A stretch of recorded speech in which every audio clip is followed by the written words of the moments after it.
시청자 여러분 안녕하십니까? 새해가 밝았습니다. 오늘 빈집을 둘러보고 있는데 우리 시청자 여러분들 은퇴 후에 꼭 알아두어야 할 귀한 정보가 있어서 소개를 드릴까 합니다.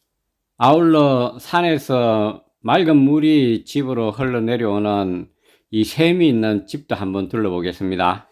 근래에 여러 신문 매체에서 보도된 내용이기도 합니다. 홍동심 TV를 시청하시는 우리 시청자 여러분들께서는 가계 순자산 규모가 어느 정도 되는지 모르겠습니다. 지난 2023년 12월 7일 통계청 가계금융복지조사에 따르면 작년 3월 말 기준 평균 자산은 5억 2,727만 원이라고 합니다.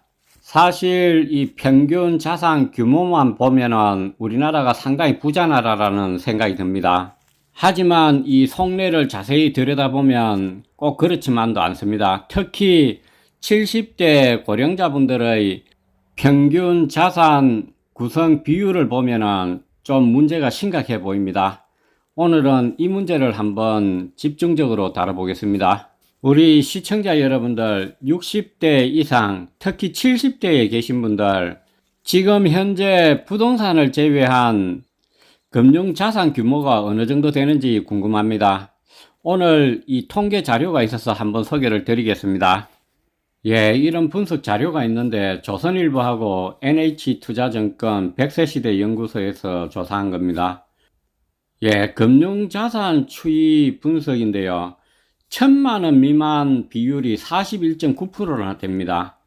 1,000만원에서 3,000만원까지가 22.3%니까 3,000만원 미만까지 범위를 넓히면 거의 64% 가까이 우리나라 70대가 금융자산이 3,000만원도 안 된다는 결론이 나옵니다. 반면에 금융자산 1억 이상은 12.5% 정도밖에 되지 않습니다. 저는 여기에 문제가 있다고 생각합니다. 가계 자산 평균이 5억이 넘으니까 상당히 잘 사는 것 같지만 이게 착시 현상일 수도 있다는 것입니다. 일본 상황은 어떤지 한번 보도록 하겠습니다.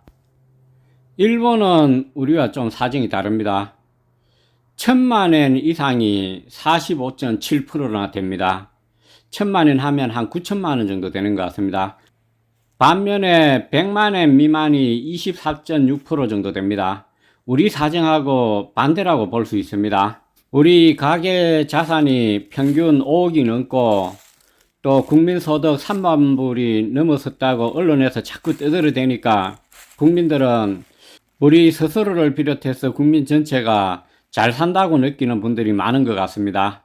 하지만 실상은 이렇습니다. 특히 70대는 부동산을 제외한 금융자산 비율이 3,000만원 미만이 64%가 넘을 정도로 실상을 들여다보면 이 빈곤하기 짝이 없습니다. 우리나라 가계자산 비율의 조정이 좀 필요해 보입니다. 물론 젊었을 때도 마찬가지지만 60대, 70대를 넘어가면은 이 현금의 흐름이 상당히 중요합니다. 부동산은 이게 별 의미가 없다고 생각합니다.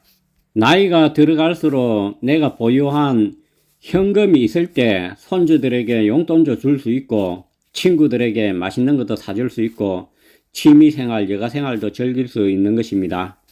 하지만 실상은 이렇습니다. 우리나라 자산의 부동산 편식이 그 어느 나라보다도 높습니다. 우리나라가 압도적인 일입니다. 가계 자산에서 실물 자산이 차지하는 비중이 64%를 넘습니다. 미국의 2배가 넘고 일본 37%보다도 훨씬 높은 수치입니다. 그도 그럴 것이 우리나라는 자산을 정식해 나가는 구조가 아파트를 늘려가는 이런 방식이었기 때문입니다. 이런 문제 때문에 70이 넘어도 자산 가치는 높지만 유동성이 없기 때문에 자산 규모는 크지만 가난한 삶을 살지 않을 수가 없는 것입니다. 이렇게 되면은 본인도 힘들고 자녀도 힘들고 자녀에게 손벌리기 일수가 되는 것입니다. 물론 젊었을 때도 마찬가지지만 노후에 특히 70대 이후에는 직장에서도 은퇴하고 현금 흐름이 뚝 끊기기 때문에 현금 자산이 큰 힘이 된다는 것을 알아야 합니다. 아파트에 살면서 현금이 없으면은 이 골치 아픈 문제들이 발생합니다.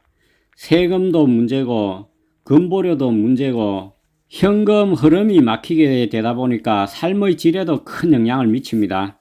오늘 제가 말씀드렸듯이 우리 사회가 이런 문제를 그동안 간과하기 쉬웠던 것은 이런 바로 착시 현상이 있었기 때문입니다.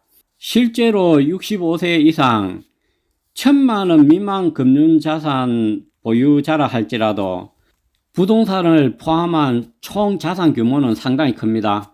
자산에서 부채를 뺀 4억 5,364만원에 달합니다. 이렇게 되다 보니까 젊었을 때부터 이 자산 규모 가치만 믿고 스스로 현금 유동성 준비를 소홀하는 바람에 노후가 어려워지는 경우가 많이 있습니다.